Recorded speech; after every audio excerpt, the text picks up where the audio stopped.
Шықпені Шығабай мен Алдар Көсе. Ертегіде ойнаған кейіпкер ол Алдар Көсе. Алдар Көсе ақылды айлакер, дедерді дөрдің жиындық бейнесі. Алдар Көсе өзінің астан айлакерлігі арқылы мұратына жетіп отыр.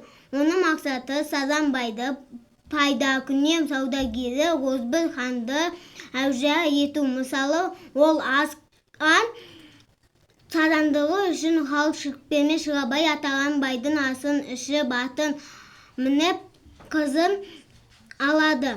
Алып сата саудагердің алдынан өгіздерін айдап кетеді. Оның бұл әрекетін халық айыптамайды. Дайда дұптап дошеметтеп отырады.